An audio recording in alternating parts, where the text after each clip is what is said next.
ചെയ്തു. അവിടെ ആർട്ടിസ്റ്റുകൾ രണ്ട് മെയിൽ ആർട്ടിസ്റ്റുകൾ തന്നെ, അവർക്ക് ക്യാരവൻ ഉണ്ട്. എനിക്കൊരു റൂം തന്നു. ആ വ്യക്തികളല്ലേ അതുപോലെ ചെയ്തിട്ടുണ്ടോ? ഞാൻ ലൊക്കേഷനിൽ പോലും അവരെ എന്താ പറയാ ഇവർക്ക് നല്ല കാര്യം കൊടുക്കുന്നത് അങ്ങനെയുണ്ട് ഇവിടെ.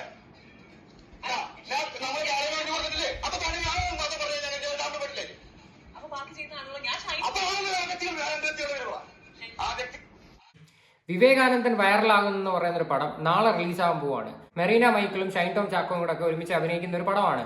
അപ്പൊ ആ പടത്തിന്റെ പ്രൊമോഷന്റെ ഭാഗമായിട്ട് ഹൈദരാലിയുടെ ഒരു ഇന്റർവ്യൂ ഉണ്ടായിരുന്നു. ആ ഇന്റർവ്യൂവിന്റെ ഇടയിൽ മെറീന ഇന്നീട്ട് പോയ ഒരു സംഭവം ഉണ്ടായിരുന്നു. അത് ആദ്യമേ കണ്ടപ്പോൾ ആൾക്കാരെല്ലാവരും വിചാരിച്ചു അത് ക്രിയേറ്റ് ചെയ്തതായിരിക്കും, ചുമ്മാ വൈറലാവാൻ വേണ്ടി വെറുതെ ചെയ്ത പരിപാടിയായിരിക്കും. ശരിക്കും പറഞ്ഞാൽ അത് ഒറിജിനലായിട്ട് നടന്നൊരു സംഭവമാണ്. കാര്യം എന്ന് പറഞ്ഞു കഴിഞ്ഞാൽ മെറീന പറയുന്ന കാര്യങ്ങൾ കംപ്ലീറ്റ് ചെയ്യാൻ പോലും സമ്മതിക്കാതെ ഷൈൻ ടോം ചാക്കോ ആവശ്യമില്ലാതെ അവിടെ കിടന്ന് ബഹളം ഉണ്ടാക്കുകയും ആരാണ് ആക്ടേഴ്സ് എന്നൊക്കെ പറഞ്ഞിട്ടുള്ള രീതിയിൽ ഭയങ്കരമായിട്ട് ബഹളം ഉണ്ടാക്കിയിട്ട് ഇന്നിട്ട് പോവുകയാണ് ചെയ്തത്. ശരിക്കും പറഞ്ഞാൽ ഷൈൻ ടോം ചാക്കോയുടെ ഒരു സ്വഭാവം അനുസരിച്ച് പുള്ളിക്കാരെ പടത്തിൽ പറയുന്നതായാലും നേരിട്ട് ഇന്റർവ്യൂവിൽ പറയുന്നതായാലും ഇതുവരെ എന്തോ സംസാരിക്കുന്നതെന്ന് പോലും മനസ്സിലാക്കാൻ പറ്റിയിട്ടില്ല. എനിക്ക് ഇവിടെ കിട്ടാൻ പറ്റിയിട്ടില്ല. പുള്ളിക്കാരൻ എന്താണ് സംസാരിച്ച് ഉദ്ദേശിച്ച് വരുന്നതെന്നൊന്നും അത്ര പാടാണ് ശരിക്കും പറഞ്ഞു കഴിഞ്ഞാൽ മനസ്സിലാക്കാനായിട്ട്.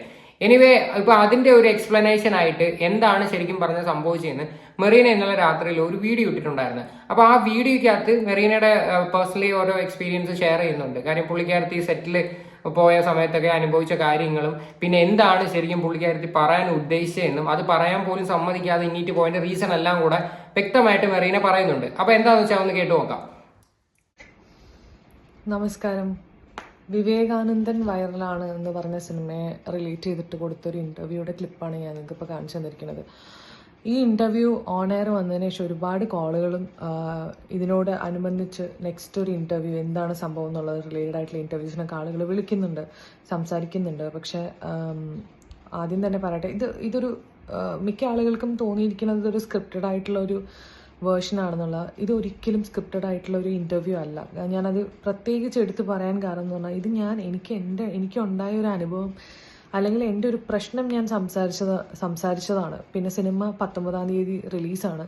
അപ്പം ഇനി അധികം ദിവസങ്ങളില്ല. അപ്പം സിനിമയെ പറ്റിയുള്ള ചർച്ചകളെക്കാളും കൂടുതൽ ഇങ്ങനത്തെ കോൺട്രവേഴ്ഷ്യൽ ആയിട്ടുള്ള കാര്യങ്ങൾ വരുമ്പോൾ അത് സിനിമയെ ബാധിക്കരുത് എന്നുള്ളത് കൊണ്ടാണ് ഞാൻ ഈ ഒരു വീഡിയോ ചെയ്യുന്നത്.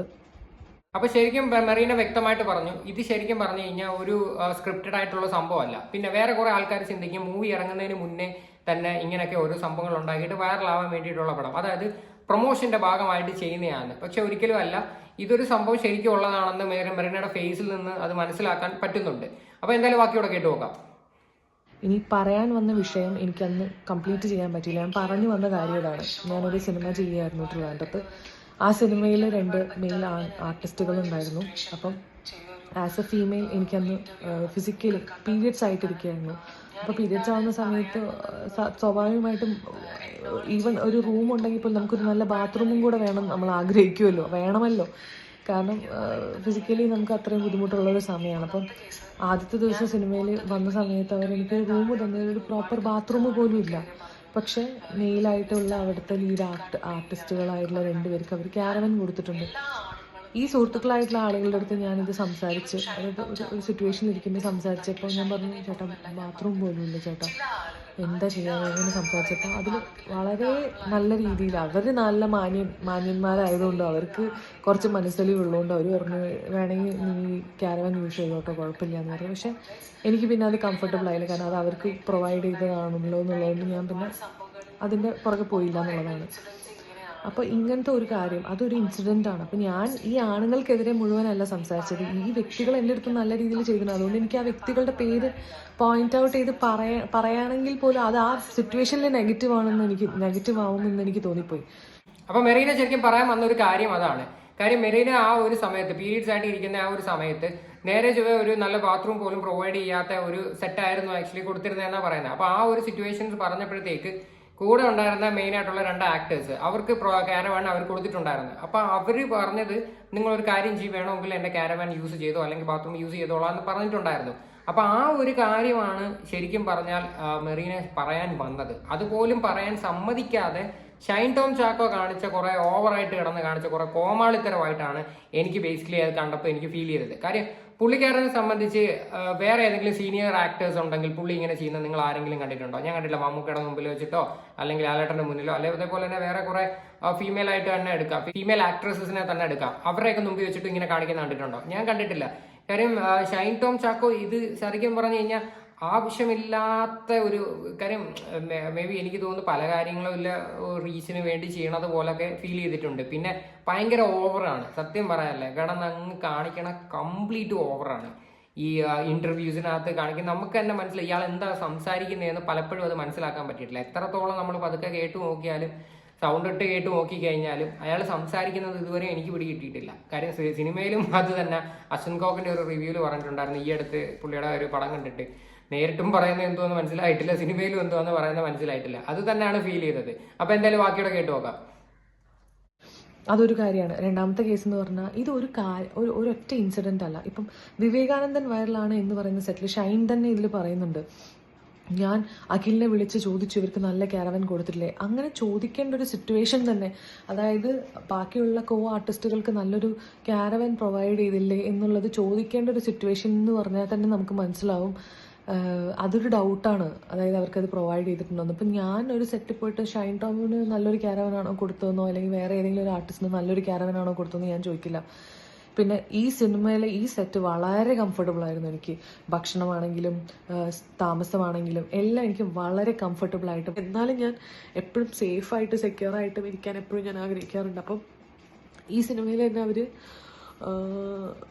ഈ ട്രിവാൻഡ്രത്ത് നടക്കുന്ന പടത്തിന് അവർ അക്കോമഡേഷൻ തന്നത് ഒരു ബാർ ഹോട്ടലിലാണ്. അപ്പം എന്നും ഷൂട്ട് കഴിഞ്ഞ് വരുമ്പോൾ ആദ്യത്തെ 2 ദിവസം വന്നപ്പോൾ ഫുള്ളും നിറച്ച് കള്ളുടിച്ച ആളുകളാണ് സെറ്റിൻ്റെ താഴെ, ഐ മീൻ ഹോട്ടലിൻ്റെ താഴെ. അപ്പോൾ എനിക്ക് മുകളിലേക്ക് ഞാൻ കയറിപ്പോയി. അസിസ്റ്റൻറ്റ് വേറെ ഹോട്ടലിലാണ് സ്റ്റേ ചെയ്യുന്നത്. അപ്പോൾ ഞാൻ ഡ്രൈവർ ചേട്ടൻ്റെ അടുത്ത് പറഞ്ഞു, ചേട്ടാ നിർത്തി, ഞാൻ ഇറങ്ങി അങ്ങ് ഓടും കേട്ടോ. അശ്ബിൻ എന്നാണ് എൻ്റെ അസിസ്റ്റൻ്റ് പേര്. ഞാൻ അശ്ബിൻ ചേച്ചി ഓടുവേ, അപ്പോൾ രാവിലെ എന്തെങ്കിലും ഉണ്ടെങ്കിൽ നീ വിളിച്ച് പറഞ്ഞാൽ മതി എന്ന് പറഞ്ഞിട്ട് ഞാൻ ഓടി അകത്ത് കയറി. പിന്നെ എനിക്ക് റൂമിൽ നിന്ന് പുറത്തിറങ്ങാൻ പറ്റില്ല, കാരണം താഴെ നിറച്ച ആളുകളാണ്. ഒറ്റയ്ക്കൊരു പെൺകുട്ടി ഇറങ്ങുമ്പോൾ ഇനി എന്തെങ്കിലുമൊക്കെ വിചാരിക്കേണ്ട അല്ലെങ്കിൽ എന്തെങ്കിലും പറയണ്ട, ടോർച്ചർ ചെയ്യണ്ടെന്ന് ഓർത്തിട്ട് ഞാൻ പിന്നെ പുറത്തിറങ്ങിയിട്ടില്ല. അപ്പം 2 പ്രാവശ്യമൊക്കെ ഇങ്ങനെയാണ്. അപ്പം ഭക്ഷണമാണെന്നുണ്ടെങ്കിലും ഞാൻ പുറത്തുനിന്ന് ഓർഡർ ചെയ്ത് കഴിക്കാനൊക്കെ തോന്നിക്കഴിഞ്ഞ് കഴിഞ്ഞാലും എനിക്ക് താഴെ പോയി മേടിക്കണം. അപ്പോൾ താഴെ പോകാനും കംഫർട്ടബിൾ അല്ല, ഒന്നിനും ഒരു കംഫർട്ടബിളോ ഒരു പേടി പോലെ. അപ്പം ഞാൻ അതുകൊണ്ട് അവരുടെ അടുത്ത് പറഞ്ഞു എനിക്കൊന്ന് ഹോട്ടൽ മാറ്റിത്തരുമോ നിങ്ങളൊരു. ഓക്കെ, ഇത് മിക്ക ആൾക്കാരും ഇത് ഫിലിം ഇൻഡസ്ട്രിയിൽ ആക്ച്വലി ഫേസ് ചെയ്യുന്നുണ്ടായിരിക്കാം. മേ ബി ഇത്തിരി എന്താ പറയണ്ടേ, നല്ല രീതിയിൽ നല്ല ടോപ്പായിട്ട് നിൽക്കുന്ന ആക്ടേഴ്സിനും അല്ലെങ്കിൽ പറഞ്ഞ ആക്ട്രസസിനും അവർക്കൊക്കെ ആയിരിക്കാം ഈ പറയുന്ന ഇത്തിരി നല്ല പ്രയോറിറ്റി അവർ കൊടുക്കണത്. ചെറിയതായിട്ടുള്ള ആക്ടേഴ്സിനൊന്നും ഇവർ ഇതുപോലെ കൊടുക്കത്തില്ല. കൊടുക്കാത്തതിന്റെ റീസൺ എന്ന് പറഞ്ഞാൽ പല കാര്യങ്ങൾ മേ ബി കാണുമായിരിക്കാം. എന്തോ ആയിക്കഴിഞ്ഞാലും എന്തായാലും ഇതുപോലെ ഒരുപാട് ആൾക്കാർ ഫേസ് ചെയ്യുന്നുണ്ടായിരിക്കാം. ഇപ്പം മലയാള ഫിലിം ഇൻഡസ്ട്രിയിൽ തന്നെ ഇങ്ങനെയൊക്കെയുള്ള കാര്യങ്ങൾ ഫേസ് ചെയ്യുന്നുണ്ട്. പകുതി ആൾക്കാർ തുറന്ന് പറയാത്തത് അവർ അവരുടെ കരിയറിനെ ആലോചിച്ചുകൊണ്ടതായിരിക്കും. കാര്യം മേ ബി അവരെന്തെങ്കിലുമൊക്കെ തുറന്ന് പറഞ്ഞാൽ അവർക്ക് അടുത്ത പടത്തിൽ ഇനി ചാൻസ് കിട്ടുമോ ഇല്ലയോ എന്നൊക്കെ ഡൗട്ട് കാരണമായിരിക്കാം. എനിവേ എന്തായാലും പുള്ളിക്കാരത്തിയുടെ കാര്യം എന്താണ് പുള്ളിക്കാരത്തി പറയാൻ ഉദ്ദേശിച്ചതെന്ന് വ്യക്തമായിട്ട് പറയുന്നുണ്ട്. പുള്ളിക്കാരി ആ ഒരു ഫേസിൽ തന്നെ മറീനയുടെ മനസ്സിലാക്കാൻ പറ്റുന്നുണ്ട് എന്താണ് ആക്ച്വലി ഈ ഒരു കേസിൽ ഉദ്ദേശിച്ചതെന്നും എന്താണ് ആൾക്കാർക്ക് പറയാൻ ശ്രമിച്ചതെന്നും. അത് പറയാൻ സമ്മതിക്കാതെ ഷൈൻ ടോം ചാക്കോ കാണിച്ച കുറെ കോമാളിത്തരമായിട്ടാണ് വ്യക്തമായിട്ട് അതിൽ ഫീൽ ആകുന്നത്.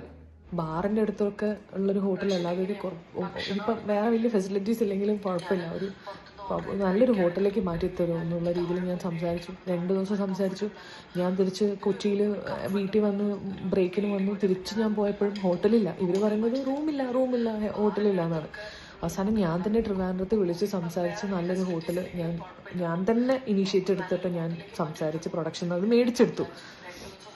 അപ്പോൾ ഇനി നാളെ എന്തെങ്കിലും ഒരു ഇൻസിഡൻറ്റിൽ എന്തെങ്കിലും ഒന്ന് പറ്റി അല്ലെങ്കിൽ ആരെങ്കിലും കയറി പിടിച്ചു, ഞാനൊരു കംപ്ലൈൻറ്റ് പറഞ്ഞാൽ അവരെന്താ ചോദിക്കുക, നിങ്ങൾ ചോദിച്ച് മേടിക്കണമായിരുന്നുള്ളൂ, നിങ്ങൾ പറയണമായിരുന്നു എന്ന് അവർ പറയില്ലേ. അപ്പം അതുകൊണ്ട് ഞാൻ തന്നെ എല്ലാ കാര്യങ്ങളും ഇങ്ങനെ ഫൈറ്റ് ചെയ്യണം. അപ്പം അങ്ങനെ പറയുന്നതിൻ്റെ ഒരു ബുദ്ധിമുട്ടോ ഗതികേടൊക്കെയാണ് ഞാൻ സംസാരിക്കുന്നത്. അല്ലാതെ എല്ലാവരും എന്നോട് ഇങ്ങനെ പെരുമാറി എന്നൊന്നുമല്ല. എന്നോട് മാന്യമായിട്ട് എന്നോട് നല്ല രീതിയിലും പ്രവർത്തിച്ച ഒരുപാട് ആളുകളുണ്ട്. എന്താ പറയുക, തീർച്ചയായിട്ടും. കാര്യം നാളെ എന്തെങ്കിലുമൊക്കെ ഒരു ഇൻസിഡന്റ് ഇതിനെ ബേസ് ചെയ്തിട്ടുണ്ടായി കഴിഞ്ഞാൽ, കാര്യം പെൺകുട്ടികളുടെ കാര്യത്തിൽ നമുക്ക് മാക്സിമം സേഫ്റ്റി അവരുടെ മാക്സിമം നോക്കണം. കാര്യം പ്രത്യേകിച്ച് ഫിലിം ഇൻഡസ്ട്രി എന്ന് പറയുമ്പോഴത്തേക്ക് അവിടെ വരുമ്പോഴത്തേക്ക് അവർ നല്ല കാര്യങ്ങൾ പ്രൊവൈഡ് ചെയ്ത് കൊടുക്കണം. കാര്യം എനിക്ക് തോന്നുന്നു എനിക്ക് തോന്നുന്നു ഇതൊക്കെ പ്രൊഡ്യൂസേഴ്സ് ആയിരിക്കും മെയിൻ ആയിട്ടുള്ള കാര്യങ്ങൾ, ഇങ്ങനെയുള്ള കാര്യം അവരുടെ അക്കോമഡേഷനും കാര്യങ്ങളും പ്രൊഡക്ഷൻ കൺട്രോളും ഇങ്ങനെയുള്ള ആൾക്കാരായിരിക്കണം ഇതൊക്കെ മെയിനായിട്ട് നോക്കുകയും എടുക്കുകയൊക്കെ ചെയ്യേണ്ടത്. അപ്പൊ ഇതിനെയൊന്നും കെയർ ചെയ്യാതെ സത്യം പറഞ്ഞാൽ ഇങ്ങനെയൊക്കെ കാണിക്കുന്നത് ഭയങ്കര മോശമായിരിക്കും. ചിലപ്പം ഇതിപ്പം ഒരാളാ ഇങ്ങനെ വന്നൊരു അനുഭവം പറഞ്ഞു, ഇനി ഒരുപാട് ആൾക്കാർക്ക് ഇതിനെക്കാട്ടി അപ്പുറം അനുഭവങ്ങൾ പറയാൻ കാണുമായിരിക്കും. അവർ പകുതി മിണ്ടാതിരിക്കുന്നതായിരിക്കാം. എനിവേ എന്തായാലും ഷൈൻ ടോം ചാക്കോ കാണിച്ചതിനകത്തോട്ടൊന്നും ഒരിക്കലും യോജിക്കാൻ പറ്റാത്ത കാര്യമാണ്. എന്തെങ്കിലും ഒന്ന് സംസാരിക്കാൻ നേരത്തെ ഇടയിൽ കൂടെ ഇങ്ങനെയൊക്കെയുള്ള പരിപാടികൾ കാണിക്കാതിരിക്കാനായിട്ട് മാക്സിമം ശ്രമിക്കാൻ നോക്കുക. കാര്യം ഷൈൻ അത്യാവശ്യം നല്ല രീതിയിൽ സപ്പോർട്ടും വരുന്നുണ്ട്, അതേ കണക്ക് അത്യാവശ്യം നെഗറ്റീവും ഉണ്ട്. കാര്യം പുള്ളിക്കാരൻ കാണിക്കുന്ന പകുതി കോമാളിത്തരങ്ങളാണ് പകുതി കാര്യങ്ങളും കാണിക്കുന്നത്. വ്യക്തമായിട്ട് അത് മനസ്സിലാക്കാൻ പറ്റും. പുള്ളിക്കാരൻ്റെ ഇന്റർവ്യൂകൾ കാണുമ്പോഴത്തേക്കും വ്യക്തമായിട്ട് അത് മനസ്സിലാക്കാനായിട്ട് പറ്റും. അപ്പോൾ ഇതിനെയൊക്കെ പറ്റിയിട്ടുള്ള നിങ്ങളുടെയൊക്കെ അഭിപ്രായങ്ങൾ എന്താണെന്ന് വെച്ചാൽ നിങ്ങൾ തീർച്ചയായിട്ടും കമന്റ് ചെയ്യുക.